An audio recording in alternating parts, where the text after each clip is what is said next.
The Galactic Council chamber was designed to make beings feel small. It succeeded. A sphere of artificial starlight hovered at its center, projecting a perfect illusion of the galaxy. Every system mapped, every border defined, every civilization reduced to glowing points of compliance. Around it, tier upon tier of alien delegates watched in absolute silence. And at the very center of that silence stood one human. Commander Elias Varn didn't move. Didn't bow. Didn't speak. He simply watched them the way a soldier watches a battlefield, quietly measuring threats, exits, intentions. "You stand accused," the High Arbiter announced, its voice resonating in layered tones that felt almost physical, "on behalf of your species." Elias clasped his hands behind his back. "Of surviving." A ripple passed through the chamber, annoyance, offense, unease. "Of destabilizing entire sectors," another delegate hissed, its elongated form flickering with bioluminescent agitation. "Where humans go, conflict follows." "Where conflict exists," Elias replied calmly, "humans tend to end it." "That is precisely the problem," the Arbiter said. "You do not respect equilibrium, you impose outcomes." Elias allowed himself a faint smile. "Funny, that's what you call leadership when you do it." The chamber tightened. Even without human expressions, their discomfort was obvious. A crystalline being rotated slowly, its voice chiming like breaking glass. "Your species adapts beyond predictive modeling. You weaponize hardship. You turn extinction-level events into stepping stones." Elias didn't deny it. "Because it was true." "You burn your own worlds," another voice added. "You sacrifice entire systems to contain threats we have never even catalogued." That too was true. But they didn't understand why. The Arbiter raised a limb, silencing the chamber. "The Galactic Council exists to preserve order," it said. "Your species introduces chaos, unchecked growth, unacceptable risk." Elias exhaled slowly, glancing up at the projection of the galaxy above them. "So clean. So organized. So naive. You think the universe cares about your order?" he asked quietly. No one answered. "You think it follows rules, boundaries, agreements?" His gaze dropped back to them, sharper now. "Out there, beyond your maps, there are things that don't negotiate, things that don't stop." A murmur spread again, thinner this time. "Uncertainty." "You've seen nothing," Elias continued. "You've explored safe space, protected lanes. You call yourselves advanced because you haven't had to fight to exist." The Arbiter's voice hardened. "This proceeding is not an invitation for rhetoric." "No," Elias agreed softly. "It's a mistake." Silence hit harder than any outburst. For a brief moment, something flickered across the chamber. Not anger, not pride. Fear. Then it was gone. "The decision has been reached," the Arbiter declared. Of course it had. It was always going to end this way. Humanity is hereby classified as an unstable, high-risk civilization. Elias closed his eyes for half a second. "Not in defeat. In confirmation. You are to be exiled beyond council space.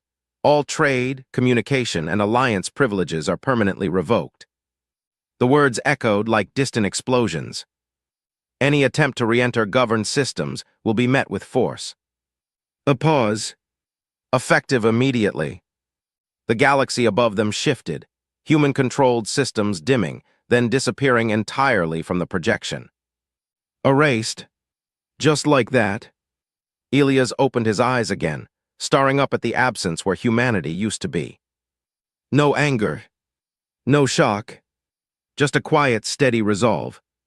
Guards moved in, tall, armored figures from a species bred for enforcement. Their movements were precise, efficient. Elias didn't resist as they took position beside him. "Do you have any final statement?" the Arbiter asked. For a moment, it almost sounded like curiosity.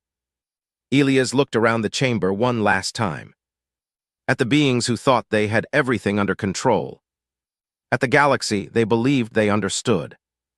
And he spoke, not loudly, not dramatically, but with a calm certainty that cut deeper than any threat. "You're wrong about us." A faint pause. "We're not the danger." The Arbiter didn't respond. Out there, Elias continued, his voice lowering slightly, there are things that don't just destroy civilizations. His eyes hardened. They erase them. A flicker of unease passed through the chamber again. Subtle, but real. We fought them, Elias said. We learned, we adapted. He tilted his head slightly. And we survived. The guards tightened their grip, beginning to escort him away. Elias didn't struggle. Didn't look back until the very last step before the chamber doors.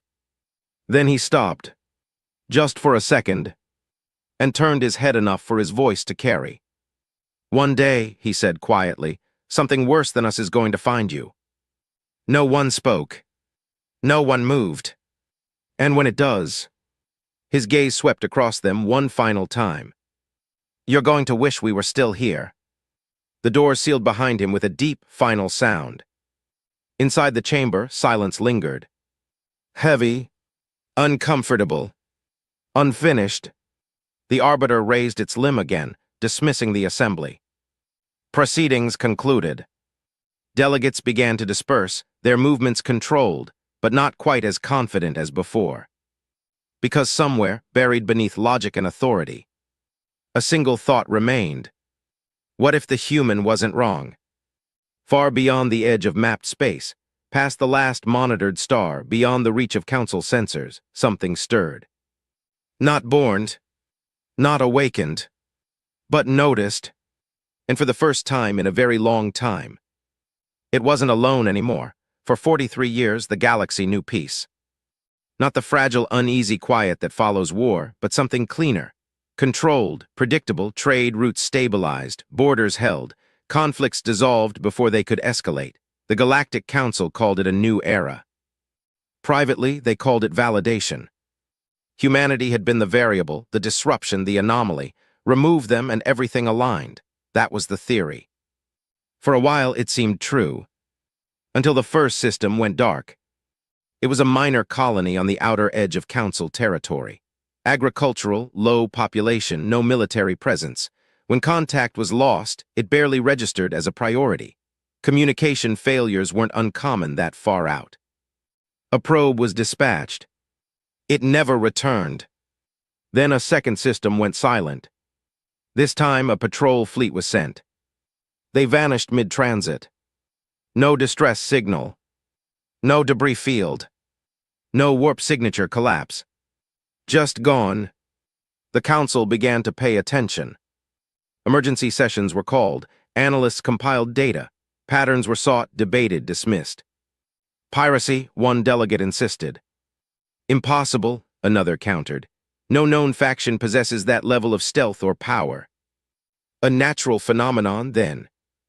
Natural phenomena do not selectively erase military vessels. The arguments spiraled. Then the third system disappeared. This one was heavily populated. Billions of lives. Gone between one scheduled transmission and the next. Panic didn't spread immediately. It crept. Slow, infectious. Unstoppable. By the time the fourth system fell, the word containment had entered the conversation. By the sixth, it was replaced with unknown threat. And by the eighth, fear had a name, even if they didn't understand it yet. The breakthrough came from a damaged deep space probe. It drifted into monitored territory, systems failing, transmission unstable. Recovery teams secured it and rushed its data to the council chamber. For the first time in decades, every delegate attended. The recording began. A planetary surface, lush, developed, alive.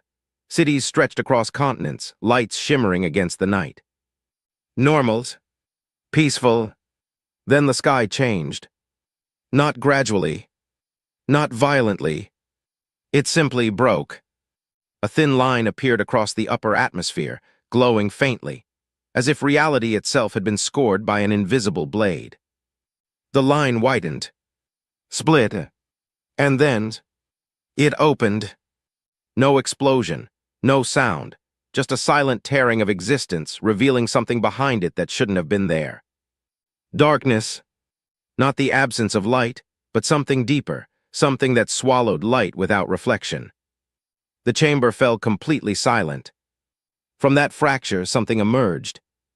It didn't move like a ship. Didn't resemble life. It was a shape that refused definition, edges folding into themselves, dimensions overlapping in ways that made the recording distort and flicker. Sensors on the probe went wild, then failed, but the visual feed held. For a few more seconds, the thing drifted downward, not with speed, not with intent as they understood it, but with inevitability. And as it reached the upper atmosphere, the planet reacted. Storms ignited instantly, oceans surged, the crust trembled as if trying to tear itself apart to escape. It didn't matter. The entity reached the surface. And then, the world began to collapse. Not explode. Not burned. Collapse. Cities folded inward like paper crushed by an invisible hand, continents warped, the entire planet compressed, shrinking, distorting. Until it was gone. No debris. No energy surge. No aftermath. Just empty space where something had existed moments before. The recording ended in static. No one spoke. No one moved. The silence in the council chamber was heavier than it had been on the day of humanity's exile. Because this time, there was no control. What was that? A delegate finally whispered. No answer came. Data analysts scrambled, replaying the footage, isolating frames, searching for anything, any clue, any weakness, any pattern. There was nothing. It doesn't attack, another voice said slowly. It doesn't target, it doesn't engage. It erases, someone else finished. The words settled like a verdict. Erases. A chilling realization followed close behind. There had been no communication. No warning. No negotiation. No demand. Which meant, this wasn't a war. It wasn't conquest. It wasn't even destruction in the way they understood it. It was something else. Something worse. A presence that reduced entire worlds to nothing without reason or hesitation. And then from the far end of the chamber, a quiet voice broke through the fear. The humans warned us. Heads turned. No one argued. Because suddenly memories surfaced, dismissed statements, ignored reports, classified encounters from decades past. Human fleets burning their own colonies. Human forces withdrawing from unexplained regions of space. Humanity choosing survival over expansion. At the time, it had seemed reckless. Primitive. Now, it looked like experience. The arbiter remained still for a long moment. Then it spoke, its voice lower than before. Locate them. No hesitation this time. No debate. Find humanity. Because for the first time since the Council's formation, they understood something fundamental. They were not the most dangerous thing in the galaxy. Not even close. And the only species that might know how to face what was coming was the one they had cast into the dark. Far beyond their reach. Far beyond their protection. Where the void had already begun to spread. And this time, it wasn't stopping. The order spread faster than panic. Find humanity. It echoed through every remaining system, coded into military directives, embedded in diplomatic channels, prioritized above all trade, all conflict, all politics.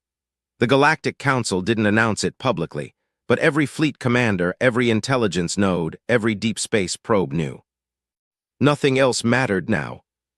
They were searching for a species they had erased. And space, as it turned out, had no intention of helping. Long-range scanners swept through abandoned corridors once used by human trade vessels. Old jump routes were reopened, paths the Council had deliberately sealed decades ago. Autonomous drones plunged into gravitational storms, navigated nebulae dense enough to swallow entire fleets, and crossed radiation belts that would have crippled most known technology. Everywhere they looked. Nothing. No signals. No debris. No forgotten outposts clinging to life. Humanity hadn't just left.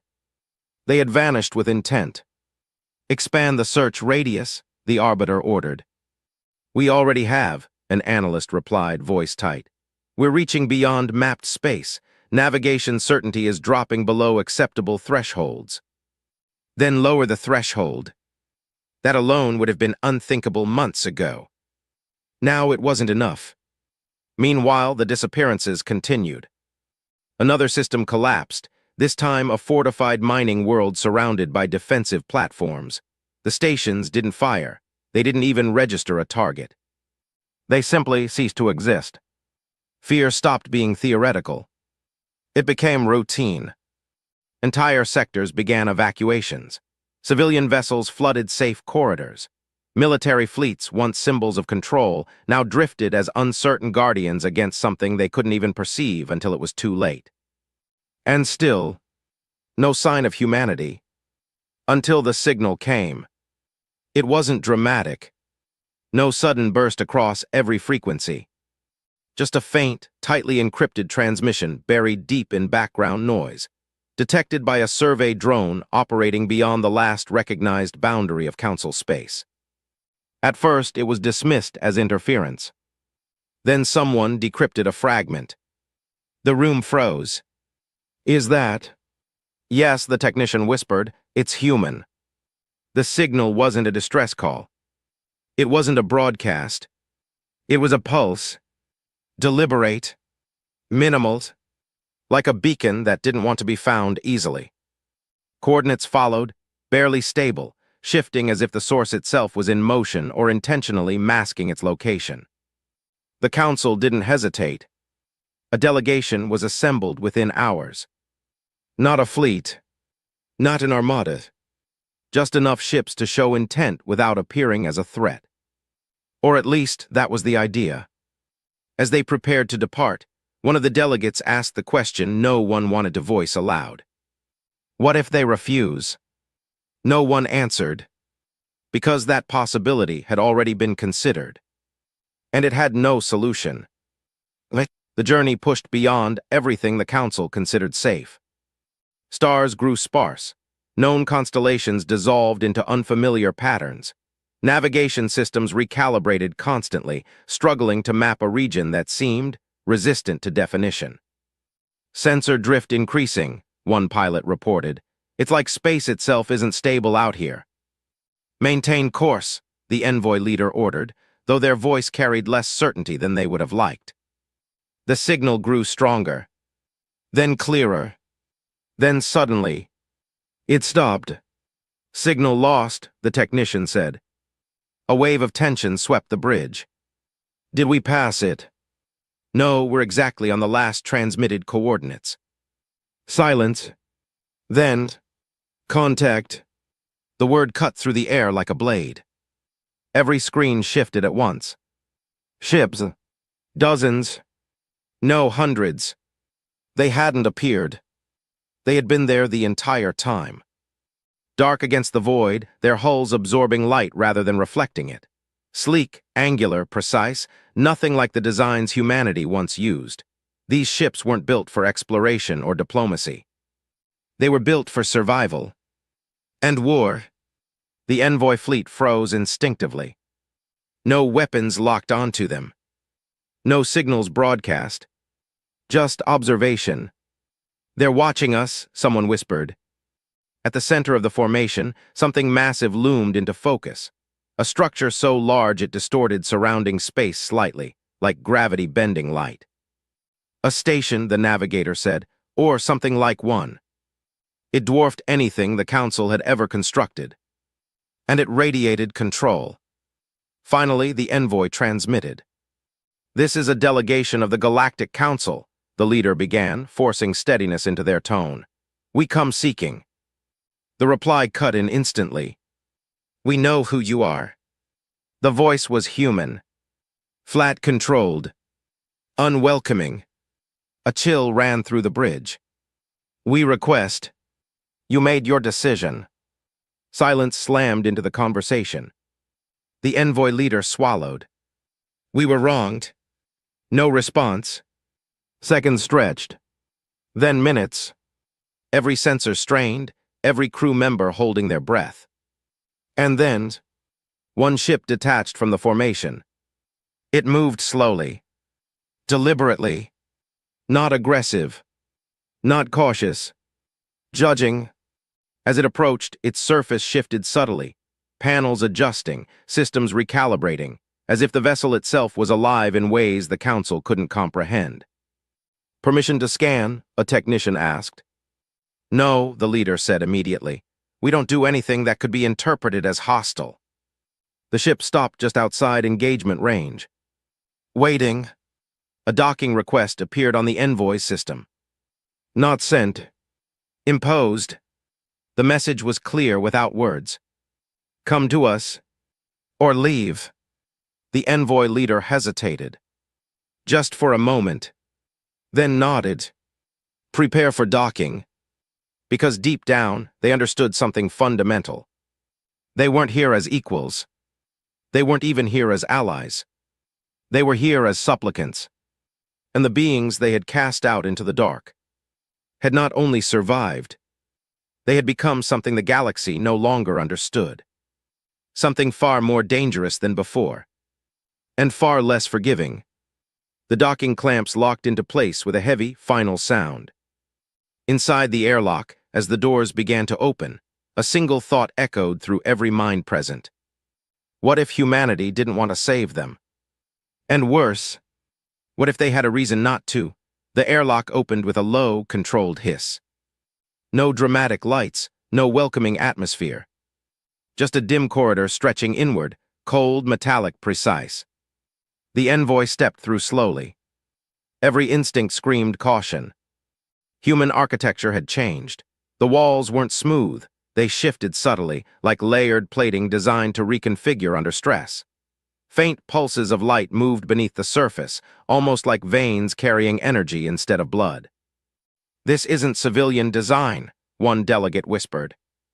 "No," the envoy leader replied quietly. "It's not." Footsteps echoed, measured, unhurried. A figure emerged from the shadows ahead. Human, unmistakably, but different. The uniform was darker, streamlined, integrated with technology that blurred the line between armor and skin. His posture was relaxed, but not in the way of someone at ease. In the way of someone who already controlled the situation. "Commander Elias Varn," the envoy leader said, recognizing him immediately. Elias stopped a few paces away. His eyes scanned them, not with curiosity, not even with hostility. "With assessment." "You took your time," he said. "No greeting. No courtesy. Just fact." The envoy leader swallowed. "We came as soon as we could locate you." Elias tilted his head slightly. "You didn't lose us." The words hung heavy. "You stopped looking." No one denied it. Silence stretched, uncomfortable and sharp. Finally, the Arbiter's representative stepped forward. "We're not here to revisit the past," they said. "We're here because we need your help." Elias' gaze shifted to them. Cold, unmoved. "That implies I have a reason to care." The statement wasn't arrogant. It was worse. It was honest. Another delegate stepped in quickly. "Entire systems are disappearing, billions of lives." "Gone," Elias finished. The envoy froze. "You've seen it," the leader said. Elias exhaled slowly, walking past them as if the conversation required movement. They followed instinctively, deeper into the ship. "We didn't just see it," he said. "We survived it." That word again. Survived. They entered a larger chamber, part command center, part war room. Holographic projections filled the space, but unlike the Council's clean models, these were chaotic. Regions of space marked in shifting red distortions. Entire sectors labeled with warning symbols the envoy couldn't interpret. "This is your galaxy," Elias said, gesturing. The envoy stared. Large portions were wrong. Distorted. Missing. "What are we looking at?" someone asked. "Reality under pressure," Elias replied. He moved closer to one of the projections. A system flared briefly, then collapsed inward, just like the footage they had seen. "The null doesn't invade territory," he continued. It consumes existence, space, matter, energy, gone, no residue, no recovery. Then how do you fight something like that? The envoy leader asked. Ilias didn't answer immediately. Instead, he expanded the map further, revealing older data. Human systems, or what used to be them. Dozens of them were marked the same way, collapsed, erased. You think we destroyed our own worlds because we're reckless, Ilias said quietly. The realization hit like impact. No, the Arbiter's representative whispered. Ilias nodded once. We were containing it. Silence crushed the room. You knew, the envoy leader said slowly. All this time, you knew it existed. We knew enough, Ilias corrected. Not everything, not at first. He tapped the display again. A sequence of events unfolded, rapid expansions, sudden collapses, human fleets withdrawing, entire sectors quarantined. We made mistakes, Ilias said.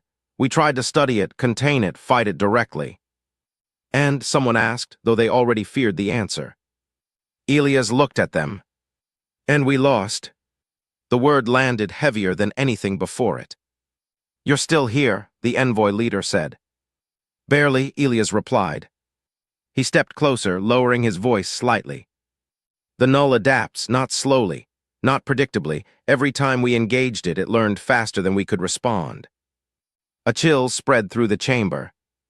And now it's here, Ilias continued. In your space, in your systems, and you're seeing it for the first time. The envoy leader felt something sink deep in their chest. Fear, but sharper. Regret. Can it be stopped? The Arbiter's representative asked. Ilias didn't answer right away. He studied them again, longer this time. Weighing something. Judging. Finally, he spoke. Maybe. Hope flickered, then dimmed as he continued. But not the way you think. What does that mean? The envoy leader pressed. Ilias turned back to the projection. We survived because we stopped fighting it like an enemy. Confusion rippled. Then how? We changed, Ilias said simply. The room went still. Into what? Someone asked quietly. Ilias didn't respond. Instead, he zoomed the map outward, far beyond the Council's known borders. Beyond their influence. Beyond their understanding. What they saw there made their breath catch. Human space hadn't shrunk. It had transformed.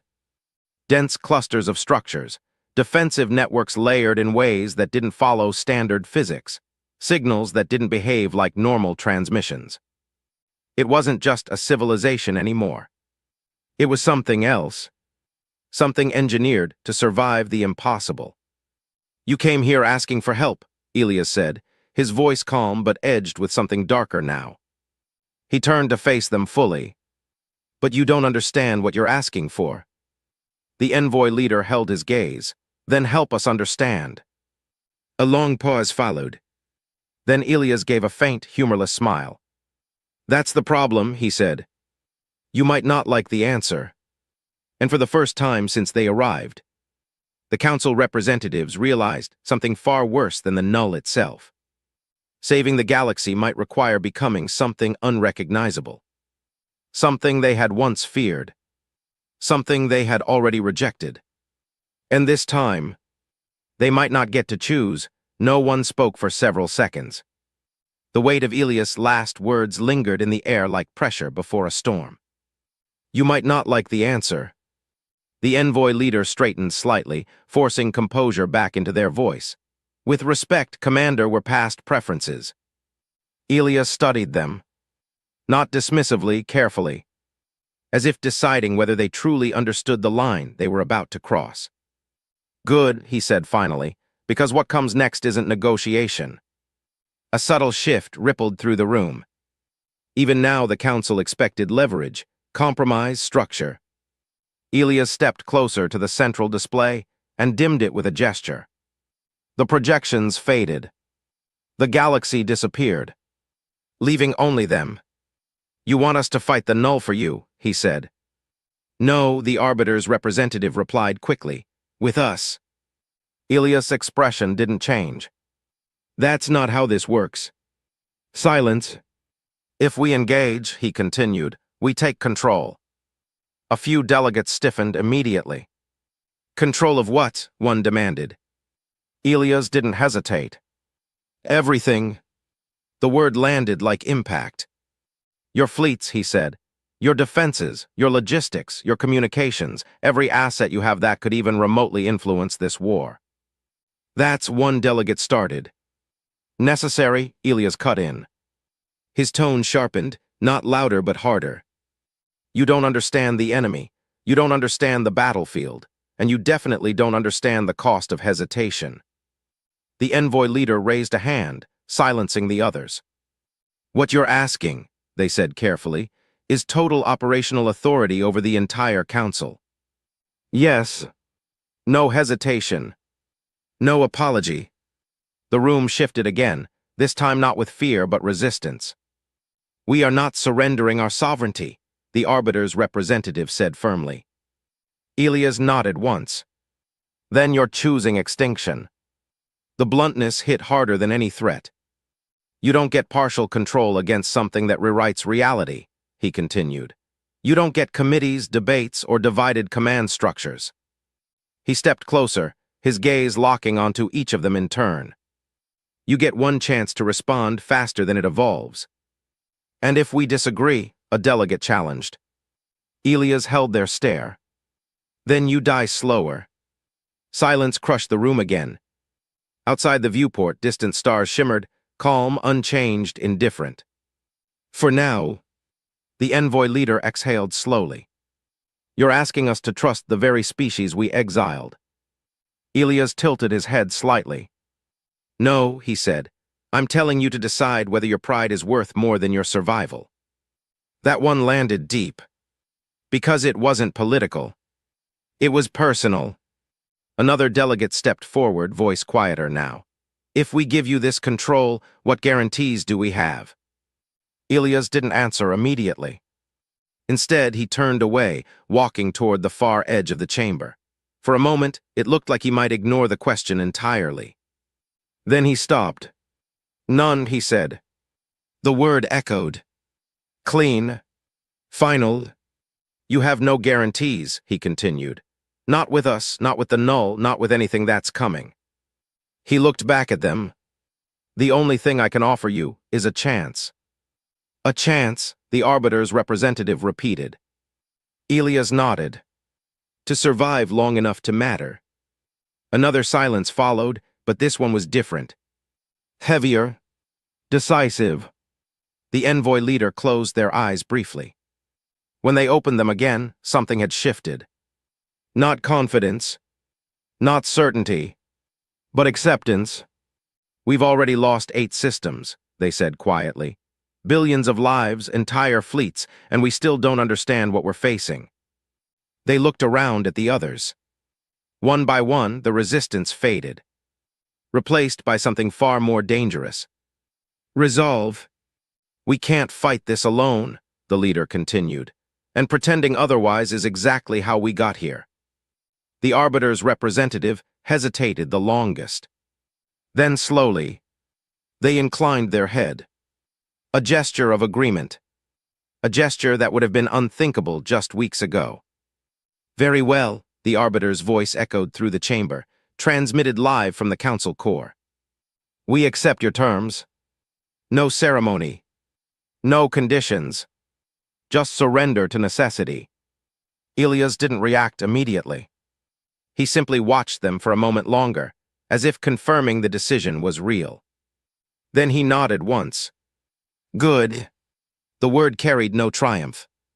Only readiness. Because we don't have time to second-guess this. He moved back to the central display and reactivated it. The galaxy returned, no longer orderly, no longer controlled. Now it looked like a battlefield. First priority, Elias said, his voice shifting into command. Containment lines, we isolate affected regions before the spread accelerates. Data streams began updating instantly, human systems interfacing directly with council networks. It wasn't integration. It was takeover. Second, he continued, we mobilize every available fleet, not to attack but to delay. Delay, someone asked. Elias didn't look away from the display. Yes. A system on the map flickered, then collapsed. Gone. Because right now, he said quietly, we're not trying to win. The room went still. Elias zoomed the map outward again, highlighting the expanding zones of erasure. We're trying to survive long enough to figure out how. The implication hit harder than anything before it. This wasn't a war they were entering. It was a race against something that was already ahead. Elias' voice dropped slightly. And if we fail... He didn't finish the sentence. He didn't need to. Because now, they all understood exactly what was at stake. Not territory, not power, not even survival, but existence itself. And for the first time in their history, the Galactic Council had handed control of that existence. To humanity, the fleet assembled in silence. Not the ceremonial silence of unity, but the tense, coiled stillness of something bracing for impact. For the first time in recorded history, the Galactic Council's armadas stood under a single command that wasn't their own. Human command. Across thousands of vessels, unfamiliar directives streamed into alien systems. Formation shifts, energy redistribution, weapon recalibration, entire doctrines rewritten in minutes. They're overriding half our protocols, one council officer muttered. Good, another replied quietly. Ours weren't working. At the center of it all, aboard a human flagship that seemed more machine than vessel, Elias Varn stood watching the battlefield projection. A system recently marked by null activity pulsed in front of him. Unstable, flickering at the edges like reality itself was thinning. That's where we hit them, he said. A council strategist frowned. We don't even know if it will still be there when we arrive. Elias didn't look at them. It will be. Why? A brief pause. Because it hasn't finished feeding. That word again. Not attacking. Not conquering. Feeding. The fleet jumped. Space folded, and for a fraction of a second, even the most advanced minds aboard felt something wrong, like passing through a place that shouldn't exist. Then they arrived. And saw it. The system was still there, barely. Stars dimmed unnaturally, as if their light was being drained. Planetary orbits had begun to distort. Gravity itself seemed unstable, shifting in subtle, nauseating ways. And at the center, the null, it didn't look the same as before. It was larger, denser. Its form pulsed with layered distortions, folding in on itself like a wound that refused to close. Sensors immediately began to fail. Visual confirmation only, an officer reported. Everything else is degrading. Elias stepped forward slightly. Good, that means it's aware of us. A ripple of unease spread across the command deck. That's good, someone asked. Elias' voice didn't waver. It means we're not irrelevant. The fleet held position for exactly 3 seconds. Then Elias gave the order. Fire. The void erupted. Thousands of weapons discharged in perfect synchronization. Energy beams, kinetic strikes, gravitational distorters. The combined force was enough to annihilate planets. It hit the null. Or rather, it disappeared into it. No explosion. No resistance. Just absorption. It's not working, a council commander shouted. Of course it isn't, Elias said calmly. That was never the point. He raised his hand. Phase 2. Human vessels surged forward, breaking formation in a move that made several alien captains hesitate in shock. They're closing distance. Hold your positions, Elias ordered sharply. Do not follow. The human ships moved with terrifying precision, weaving through gravitational distortions that would have torn standard vessels apart. Deploy anchors. Devices launched from their hulls, small, dark, almost insignificant compared to the scale of the battlefield. They struck the edges of the null's form. For a moment, nothing happened. Then space reacted. A low, invisible ripple spread outward, like tension snapping into place. The null slowed. Not stopped completely, but slowed enough to notice. "That's impossible," a council scientist whispered. "No," Elias replied. "It's physics you haven't had to learn yet." The distortion tightened, held in place by the anchors like something pinned to reality itself. Elias didn't waste the moment. Charge the core driver, a new energy signature built at the front of the human flagship. Not bright, not explosive, but heavy, as if the weapon itself bent space just by existing. Fire. The shot launched, silent, dense, unstoppable. It struck the null. And this time, something changed. The distortion recoiled. A visible ripple passed through it like pain. Across the fleet, shock turned into something dangerous. "Hope. We hit it," someone shouted. "It's reacting." "It's working." Elias didn't celebrate. Didn't even blink. Because he was watching something else. The null's shape began to shift. Subtly at first. Then faster. The edges sharpened, the distortion stabilized. Its movement changed, no longer drifting but adjusting. "Adapting. Pull back the forward ships," Elias ordered immediately. "Why?" a commander asked. "We have it contained." "No," Elias said, his voice cutting through the rising excitement. "We had it surprised." A pulse surged from the null. One of the anchor points flickered, then vanished. Not destroyed. Erased. Another followed. Then another. "It's breaking free." "Fall back," Elias snapped. Human ships disengaged instantly, retreating with practiced precision. The Council fleets, slower to react, hesitated for half a second too long. It was enough. The null moved. Not fast. Not violently. But with absolute certainty. A single Council cruiser sat in its path. For a brief moment, its hull shimmered, systems trying to compensate, shields flaring instinctively. Then, it folded, compressed into nothing. Gone. No wreckage. No signal. Just absence. The battlefield went silent again. Hope died just as quickly as it had formed. Elias stared at the shifting distortion, his jaw tightening slightly. "Of course," he murmured. The null's form stabilized further, its reactions now sharper, more direct. It had learned. Already. He turned back to the fleet. "All units regroup, new formation." No panic in his voice. No hesitation. Just urgency. Because now they knew the truth. They hadn't weakened it. They had taught it. And the next time they attacked, it wouldn't be caught off guard. It would be ready. Elias exhaled slowly, eyes locked on the evolving void. "Adjust strategy," he said quietly. Behind him, the galaxy burned. Ahead of him, something far worse was beginning. Because the null wasn't just adapting to their weapons. It was adapting to them. The second engagement didn't feel like a battle. It felt like a correction. The fleet regrouped under Elias' command, formations tighter, protocols harsher, every ship running on stripped-down efficiency. There was no more optimism, only calculation. Across the command deck, casualty reports streamed in.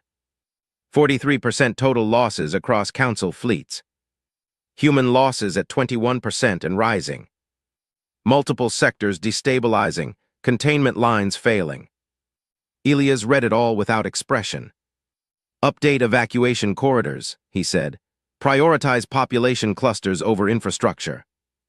"We're abandoning entire systems," a council officer protested. Elias finally looked at him. "Yes," he said simply, "we are." The officer didn't argue again. Because outside the viewport, a star collapsed. Not exploded. Collapsed inward, dimming into nothing as the null passed through its system like a shadow devouring light. The fleet held distance this time. No reckless advance. No premature attack. They had learned. But so had it. "Contact expanding," a sensor analyst reported. Its mass, or whatever passes for mass, is increasing. It's adapting faster with each encounter.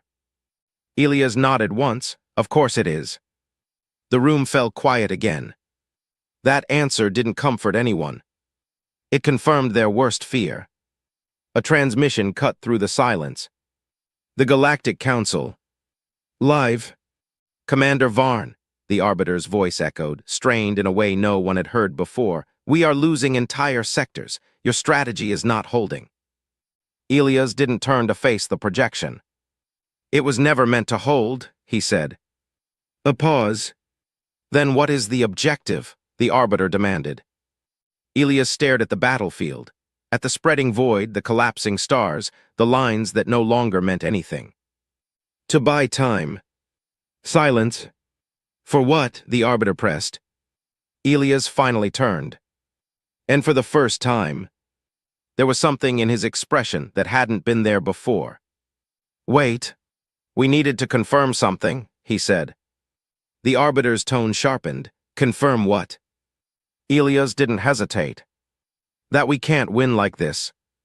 The words landed harder than any loss report. You're saying this war is unwinnable, a delegate demanded. I'm saying, Elias replied evenly, that fighting it as we are now guarantees extinction.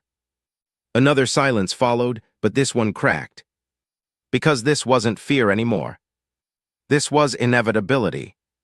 Then give us another option, the Arbiter said, voice low, because what you're describing is the end. Elias exhaled slowly. There is another option. Every eye in the chamber fixed on him. Hope didn't rise this time. It waited. Careful. Suspicious. It's not a strategy, Elias continued. It's a contingency. Define it, the Arbiter said. Elias walked toward the center of the command deck, bringing up a sealed data layer. It pulsed differently from everything else, isolated, heavily restricted. We designed it during the early null encounters, he said, after we realized conventional warfare wasn't enough. What does it do? Someone asked. Elias paused, just long enough for the tension to sharpen. It changes us. Confusion rippled through the room. Changes how? Elias activated the data. Simulations filled the space, human ships shifting structure, energy patterns mutating, signals warping into forms that no longer resembled anything biological or mechanical. We studied the null, he said, not just how it destroys, but how it exists. A council scientist leaned forward, eyes widening. You're trying to replicate it. No, Elias said. The correction was immediate. Not replicate. He looked at them, really looked this time. Adapt beyond it. Silence felt like a collapse. You're proposing transformation at a species level, the Arbiter said slowly. Yes. That's not strategy, another delegate whispered. That's surrender of identity. Elias didn't argue. Because it wasn't wrong. If we remain what we are, he said, we die, it's that simple. And if you do this, the Arbiter asked. Elias' gaze hardened. Then we become something it can't erase. The words echoed through the chamber, alien, heavy, irreversible. And what happens to you? The envoy leader asked quietly. Elias didn't answer immediately. For the first time since they had met him again, he hesitated. Just slightly. Unknown, he said finally. That honesty hit harder than anything else. You're asking us to trust a solution that might destroy you, the Arbiter said. Elias nodded. And save you. The room fractured into silence again. Because now the choice was clear. Not between victory and defeat, but between extinction and transformation. And if we refuse, a delegate asked, though their voice already carried the answer. Elias met their gaze. Then you keep fighting, he said, and eventually there's nothing left to lose. No threat, no pressure, just truth. The Arbiter's projection dimmed slightly, processing, calculating, weighing the cost. Across the battlefield, another fleet vanished. Gone in an instant. The decision was already being made. Slowly, reluctantly, but inevitably. Elias turned back to the stars, watching the null expand, adapt, consume. His voice dropped almost to himself. "We tried to stay human last time," he said quietly. No one responded, because they didn't need to ask what happened. Elias' eyes hardened again. This time, he didn't finish the sentence, but the meaning was clear. This time, they wouldn't make the same mistake, even if it meant losing everything that made them who they were. Because survival had a price, and humanity had already decided. They were willing to pay it. The order was never broadcast publicly. It wasn't debated. It wasn't explained. It was simply executed. Across human-controlled space, sealed directives unlocked simultaneously. Fleets halted mid-operation. Stations shifted into dormant configurations. Entire networks rerouted power into systems the Council had never seen before, systems that didn't appear on any shared schematics. "What are they doing?" a Council observer whispered. No one answered, because no one knew. At the center of it all, aboard the flagship, Elias Varn stood alone in the transformation chamber. No armor, no command interface. Just him and the quiet hum of something vast beginning to wake. A voice echoed softly through the chamber. "Final confirmation required." Elias closed his eyes. For a brief moment, memories surfaced. Earth's sky, the chaos of early wars, the long silence of exile, the first encounter with the null. Everything that had led here. "Proceed," he said. The chamber responded instantly. Light didn't flood the room. It folded. Space bent inward, compressing around him. Not violently, but with controlled precision, like reality itself was being rewritten at a microscopic level. Outside, the fleet began to change. Ships shifted form, not mechanically, but structurally. Hulls dissolved into layered patterns of energy and matter that no longer followed standard design principles. Signals warped, no longer readable as simple transmissions. "They're disappearing," a Council technician said, panic rising. "Our sensors can't lock onto them." "They're still there," another replied, voice unsteady. "We just can't define them anymore." The transformation spread like a controlled cascade. Humanity wasn't vanishing. It was transitioning, becoming something that existed between known states, no longer fully bound by the same rules the null exploited. And for the first time, the null reacted before they engaged it. Across the battlefield, its form shifted abruptly, ripples passing through its distortion faster than before. "Contact is responding," an analyst reported, "but it's different." "How?" the Arbiter demanded. A pause. Then, "It's hesitating." Silence followed that word, because hesitation implied something impossible. Uncertainty. The transformed human fleet moved. Not in formation. Not in predictable vectors. They flowed through space, across gravitational distortions, around the edges of reality itself. Their presence didn't push against the null. It intersected with it. Elias stood at the center of it all. He could feel it. The shift. The loss. The expansion. He was still aware. Still thinking. But the boundaries of self had begun to blur. It didn't matter. "Now," he said. His voice didn't travel through speakers. It resonated across the entire transformed network. The attack began. No beams. No missiles. No traditional weapons. Instead, space itself reacted. Regions of the null's form began to destabilize, not from force, but from incompatibility, like two opposing states of existence colliding. The null surged in response. Faster, more aggressive. It adapted, but not fast enough. For the first time, it wasn't consuming. It was being resisted, pushed, denied. Across the battlefield, entire sections of the distortion flickered, losing cohesion, struggling to maintain its form. "It's retreating," someone shouted from the Council fleet. At first, no one believed it. Then they saw it. the edges of the null pulling back, contracting, receding into the tear it had created.